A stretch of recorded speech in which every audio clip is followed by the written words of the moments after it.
5 मई 2023 एक movie release हुआ है द केरला स्टोरी। अब इस फिल्म को लेके दो हिस्से में बांट गया है पूरा देश। एक हिस्सा बोल रहे हैं कि ये पूरा झूठ है, बेसलेस है, स्टोरी सिर्फ भड़काने का कोशिश किए जा रहे हैं, प्रोपागेंडा मूवी है। और एक ग्रुप बोल रहा है कि नहीं, ये सच है, 32,000 का नहीं है, ठीक है, बट 3 का है, जो भी है सच है। अब इसी के चलते वेस्ट बंगाल गवर्नमेंट ने ये मूवी को बैन कर दिया है।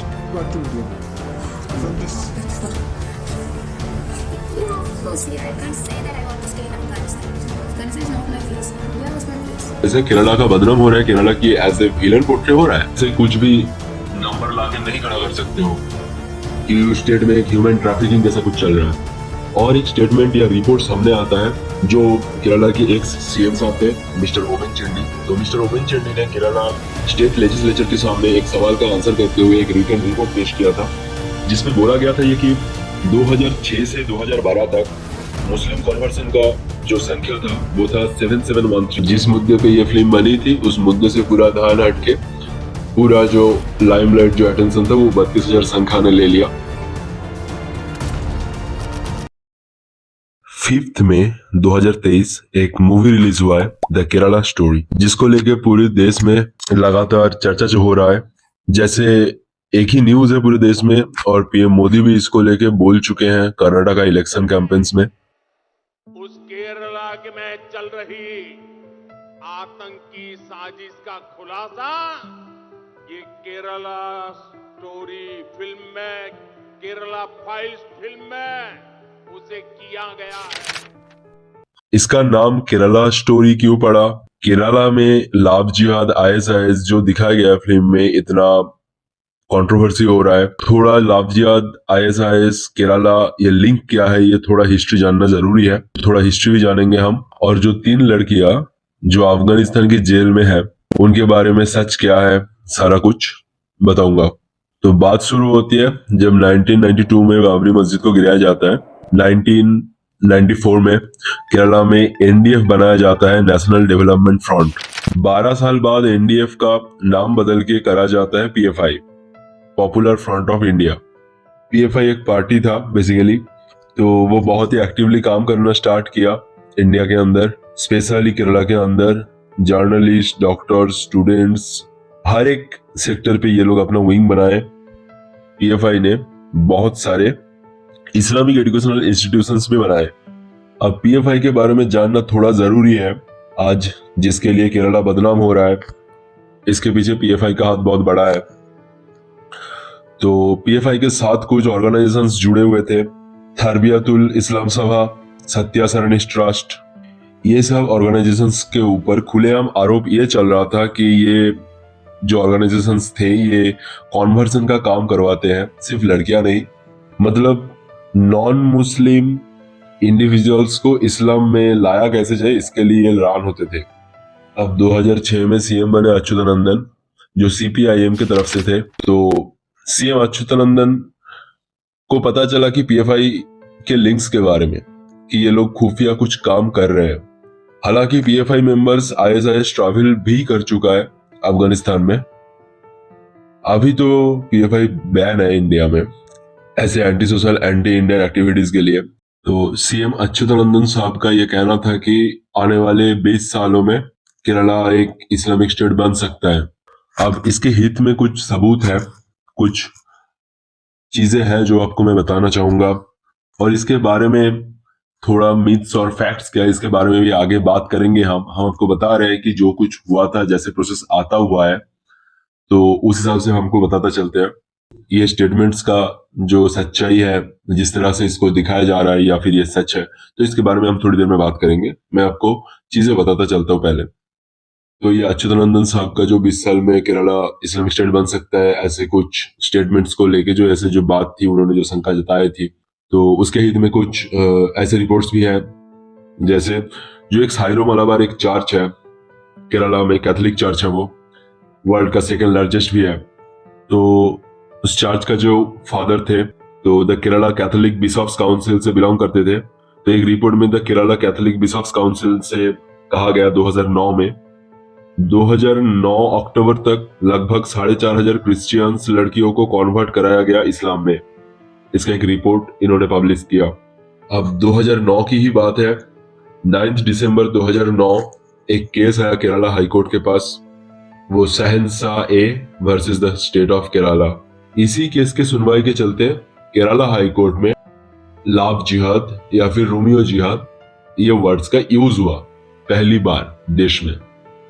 और केरला हाईकोर्ट को भी ये तब मानना पड़ा था कि कुछ ऐसे एक्टिविटीज शायद केरला में हो रहा है जिसके लिए एक रिपोर्ट पेश करने के लिए बोला गया। Actually Shahenshah A versus the state of Kerala की केस के बारे में थोड़ी जानते हैं।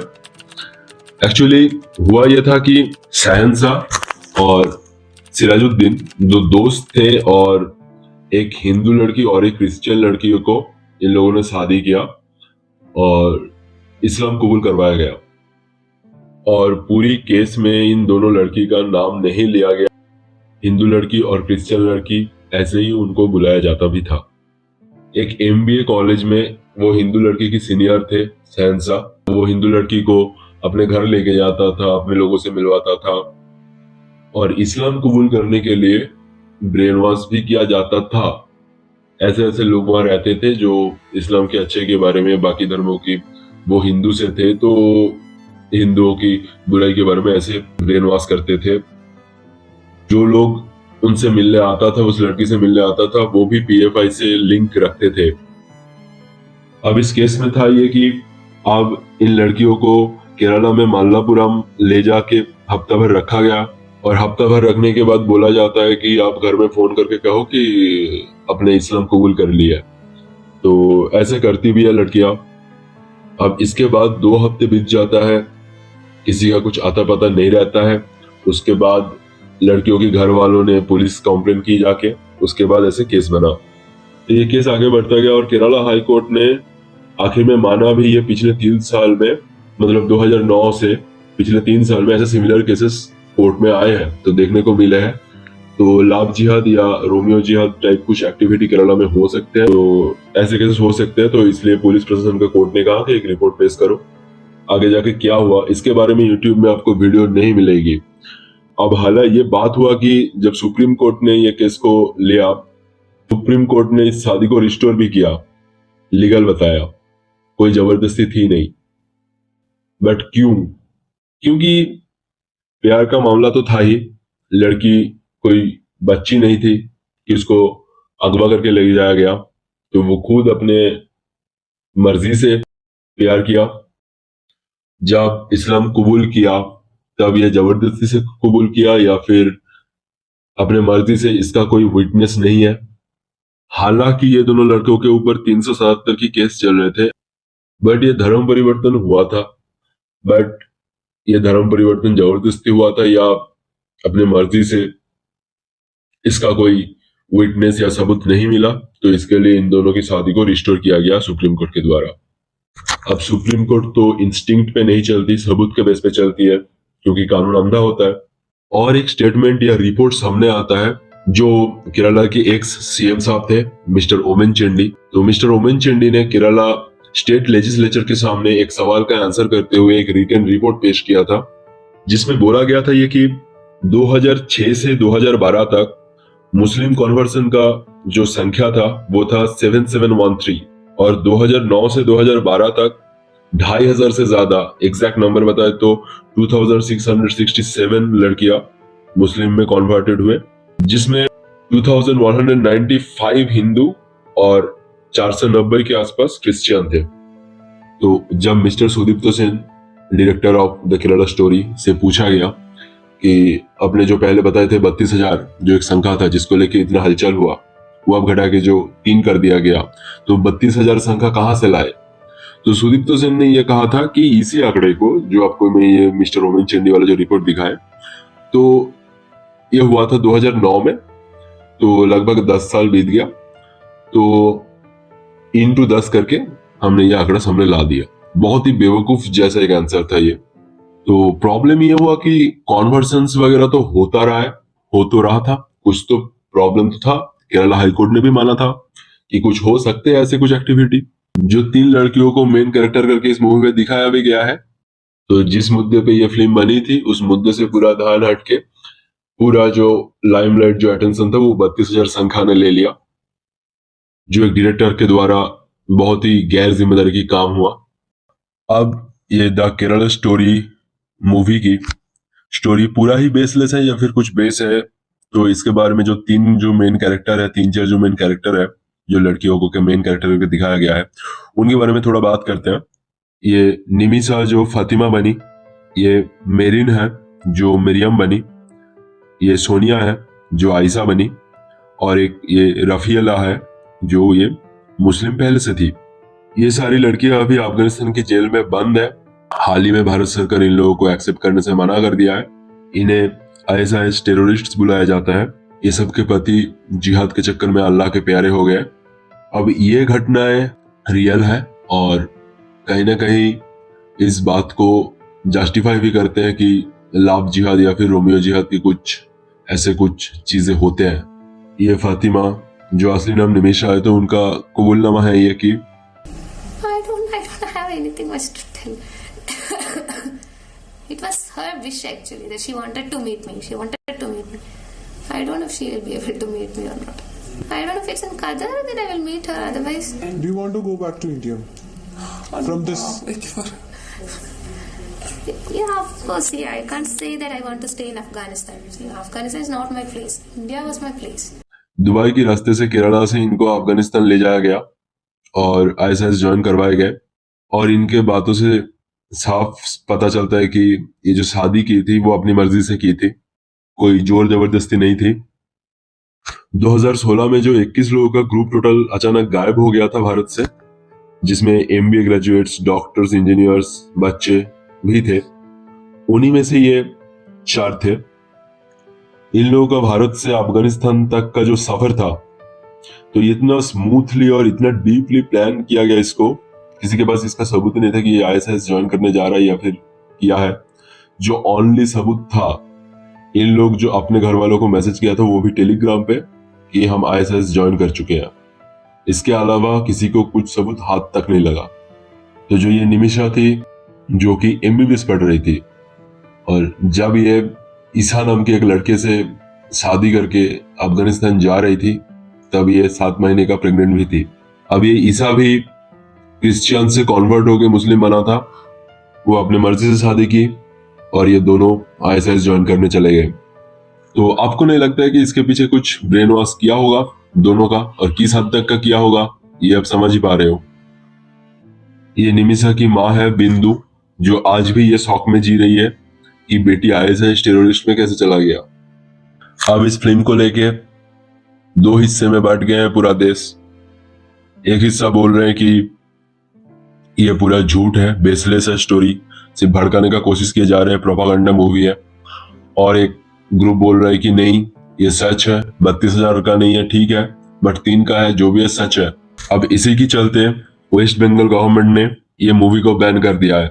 सीएम ममता बनर्जी ने, दीदी ने ये कही है कि बीजेपी प्रोपागेंडा फिल्म है ये, और ये भड़काने का कोशिश करता है, सोशल इंस्टेबिलिटी क्रिएट कर सकता है, रिलीजियस इंस्टेबिलिटी क्रिएट कर सकता है, तो हंगामा हो सकता है, तो इसके लिए बैन कर रहे हैं।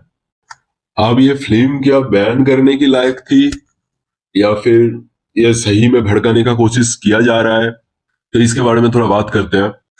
तो एज ए फिल्म इसको देखते हैं और इसका बैन के बारे में एक सवाल उठाते हैं। पहले ये बैन करने के लिए जो लॉजिक दिए जा रहे थे कि political instability, religious instability, Kerala में ये मूवी बैन नहीं है, बट वेस्ट बंगाल गवर्नमेंट में ये मूवी बैन है, क्योंकि वेस्ट बंगाल में जो ये रिलीजियस इंस्टेबिलिटी ये पहले से चलता आ रहा है।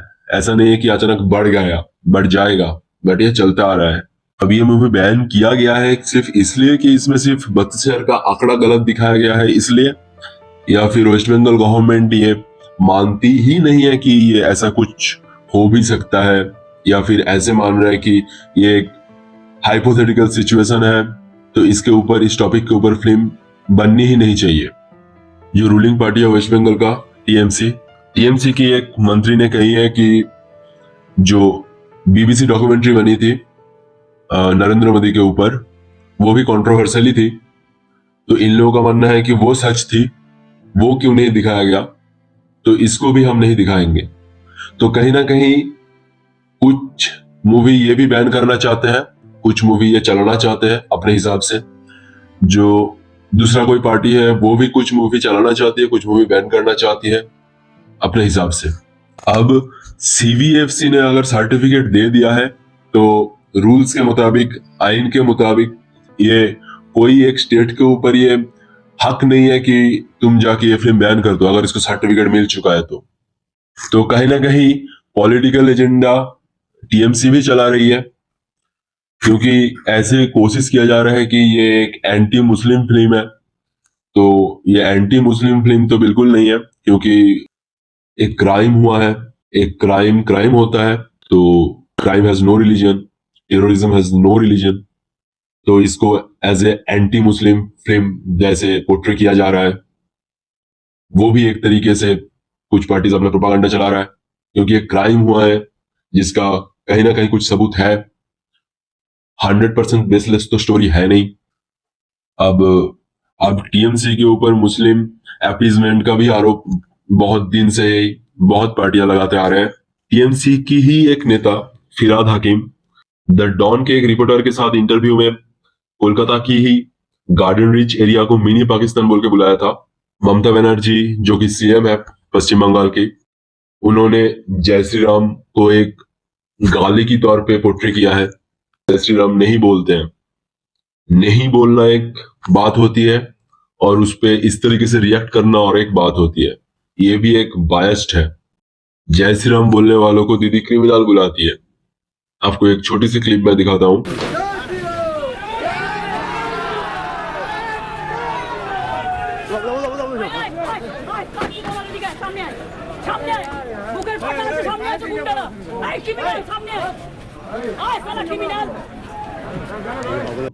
यहाँ दीदी गाड़ी से जा रही थी, कुछ लोग जय श्री राम बोल के नारे लगा रहा था।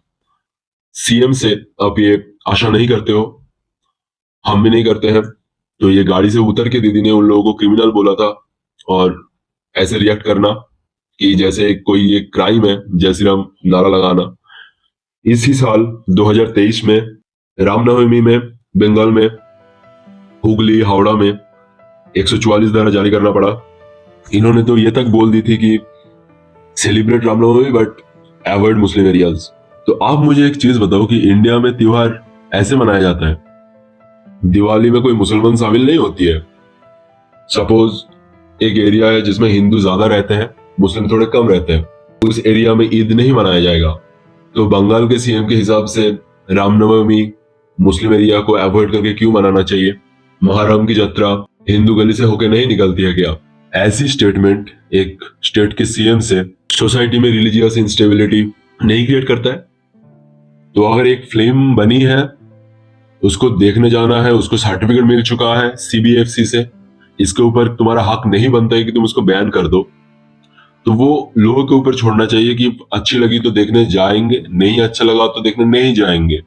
सुप्रीम कोर्ट ने 12 मई को बंगाल को नोटिस भी भेज चुका है कि आप ये फिल्म बैन क्यों किए हो, जब इसको सर्टिफिकेट मिला हुआ है आपका हक क्या बनता है। और वैसे भी अगर सीबीएफसी से सर्टिफिकेट मिल चुका है, बाकी राज्यों में चल रहा है, तो उस मूवी को ओटीटी में तो आ जाना है, आज नहीं तो कल आना ही है। तो फिल्म बैन करना बहुत ही चीज गलत है। इससे ये जरूर हुआ, ममता बनर्जी की वजह से फिल्म को फ्री का मार्केटिंग मिला, पॉपुलैरिटी गेन हुई और अच्छा कमाई भी किया। तो अब आते हैं इस मुद्दे पे कि इस फिल्म की वजह से केरला का बदनाम हो रहा है, केरला की एज ए विलन पोर्ट्रे हो रहा है। हाँ, जैसे बताया जा रहा था कि 32,000 केस है, जो कि एक बहुत बड़ा आंकड़ा है कि उन लोगों को जबरदस्ती या फिर लाभ जिहाद एक्टिविटी करके कन्वर्ट करके आईएसआईएस ले जा रहा है एक ही स्टेट से। तो फिर उस स्टेट में एक मूवमेंट सा चल रहा है जैसे, और ये बहुत ही बड़ा बात है। आप ऐसे कुछ भी नंबर लाके नहीं खड़ा कर सकते हो कि उस स्टेट में एक ह्यूमन ट्रैफिकिंग जैसा कुछ चल रहा है। तो ये सिर्फ केरला का बदनाम नहीं है, ये फिल्म इंटरनेशनली भी जाएगी तो उसमें भारत का नाम खराब भी होगा। बट कुछ संख्या मैं आपको दिखाता हूं। As per straight news global 2018 तक 60 इंडियंस अफगानिस्तान ट्रैवल किया था इस्लामिक स्टेट को ज्वाइन करने के लिए, जिसमें 26 मेल थे, 13 फीमेल्स थे और 21 बच्चे थे। 2019 में G Kishan Reddy minister of tourism of India एक रिपोर्ट में बोले थे ISIS dark web through connect करते हैं, लोगों से बात करते हैं। डार्क वेब में जाके किसी को ट्रैक करना बहुत ही नामुमकिन सी चीज है। और मैं आपको एक रिपोर्ट दिखाता हूं ICSR, International Centre for the Study of Radicalisation, 2018 जुलाई तक टोटल 80 देशों से कुल मिला के 41,490 लोग ISIS ज्वाइन किए थे। 80 देशों से करीब करीब 40,000 के आसपास लोग ISIS ज्वाइन किए थे। तो आप 32,000 लड़कियां एक स्टेट से दिखा रहे हो कि ISIS में जाके ज्वाइन कर रहा है। एक 10 साल पहले का कुछ रिपोर्ट को 10 से मल्टीप्लाई करके 10 साल बाद ये अगर आप बता रहे हो किसी के आगे जाके as a director of that film, that is unfair and not acceptable at all. मेरा एक सवाल है आपसे कि जो ये 4 लड़कियां जिसके बारे में इस फिल्म में बताया गया, जो कि अभी अफगानिस्तान के जेल में बंद है, भारत सरकार ने इन लोगों को एक्सेप्ट नहीं किया है। भारत सरकार को इन लोगों को एक्सेप्ट करना चाहिए। आपको क्या लगता है ऐसी कौन सी शादी जबरदस्ती मानी जाएगी? कोई लड़की ग्रेजुएट थी, MBA कर रही थी, कोई डॉक्टर MBBS थी, वो अपने मर्जी से पसंद का किसी से प्यार किए, उससे शादी किया, उसके बाद उसको ISIS ले जाया गया। उन्होंने तो ऐसी बात अपने इंटरव्यू में भी नहीं कही कि जबरदस्ती से शादी किया। तो उसके बाद वो ISIS ज्वाइन की। तो ऐसे एक एडुकेटेड गर्ल, तो आपको ये क्या लगता है, बेवकूफ नहीं लगती है लड़कियां? ये 4 लड़की बेवकूफ नहीं है क्या? जिस तरीके से फिल्म में इन लोगों को नादान दिखाया गया है, उतना नादान तो ये लोग है नहीं। आप लोगों को लगता है कि इतना नादान है ये लोग? मैं ये आप लोगों के ऊपर छोड़ता हूं कि आप लोग इन्हें बेचारी मानते हो या बेवकूफ। बेवकूफ और अनपढ़ में एक बहुत बड़ा फर्क है। आप अपना माइंड का कुछ इस्तेमाल ही नहीं करते हो, किसी से बात करते हो, जब किसी से आप घुल मिलते हो, जो आपको समझाया जाता है वो आप समझ जाते हो। तो पूरा बिलीव नहीं करना है किसी को, मानने में और चीजों को जानने में एक फर्क होता है। तब अगर मान लेते हो चीजें ऐसे हैं तो फिर बहुत बड़ा दिक्कत है, इसीलिए जानना बहुत जरूरी है। तो मेरा कहने का ये मकसद है कि इन 3 लड़कियों की कहानी ऐसे कुछ अलग तरीके से भी दिखाया जा सकता था। 3.5 करोड़ के ऊपर आबादी है टोटल केरला स्टेट में।